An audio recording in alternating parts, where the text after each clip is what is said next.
It looks like the classic Bella Macchina, an artifact of the golden age of Italian sports cars. But this one is not a Bertone or a Pininfarina creation.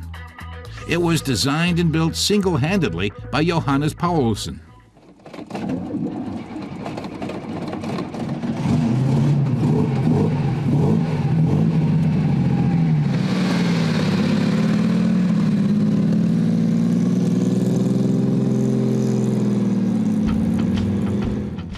The Beradino is a two-seater in the tradition of the 1960s sports cars.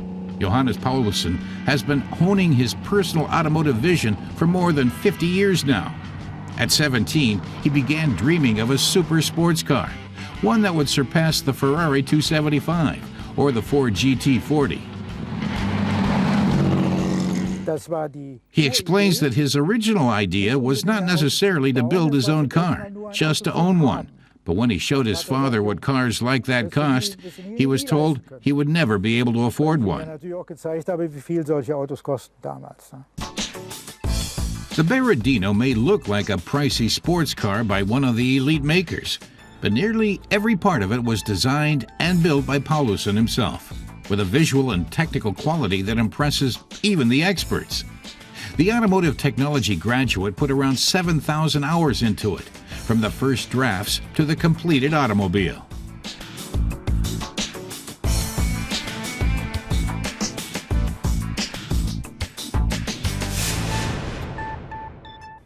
He says the drawings were the first step, but the first sketches he made when he was 17 were a bit immature. They began looking more professional after he learned technical drawing as a student. He based the car on the final drawings. He still thinks his final design images were quite good. To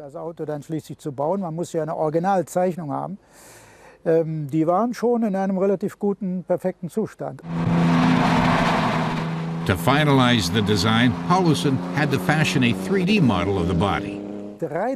He says only when he started building the model did the project take on the third dimension and the appearance of the actual car.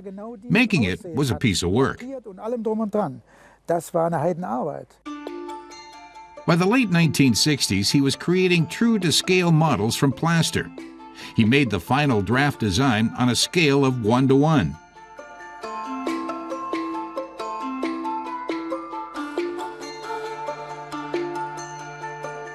Paulussen built a negative mold and laminated the Beradino's body in fiberglass reinforced plastic.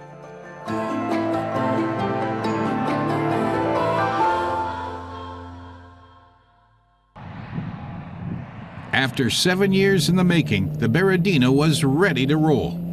Paulussen acquired the mechanical components like axles and the engine from Porsche.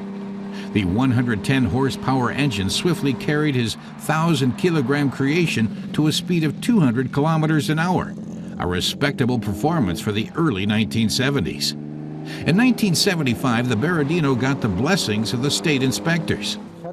Paulussen explains that he was in constant contact with the state inspection point in Cologne, the only one that is authorized to deal with prototypes.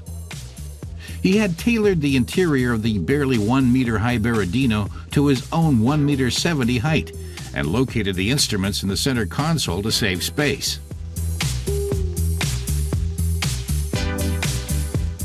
The 2-liter 6-cylinder boxer engine from the Porsche 911 is mounted in the rear.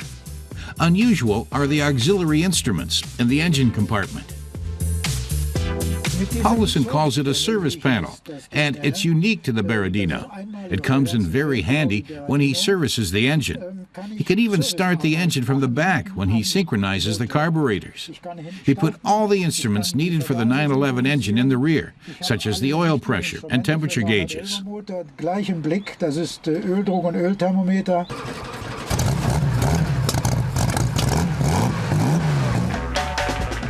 Paulussen even built his Beradino so it can be transformed into various styles. Besides the fastback, there's a notchback with a different hatch. And if so desired, he can even convert the sports car into a breezy roadster. The convertible is version 3, and Paulussen sees a bright future for the Beradino. He says he's got plans for modernizing the car to make it attractive to today's drivers. It's not a matter of copying the now vintage sports car, but of redesigning it with cutting-edge components and technology. Man kann diesen Oldtimer nicht nachbauen, na? Sondern man muss jetzt ein Auto von neu auf konstruieren mit moderner Technik. Paulussen is on the lookout for partners willing to contribute to the new Beradino. That would make Johannes Paulussen's dream come true, to see the spirit of the Beradino live on.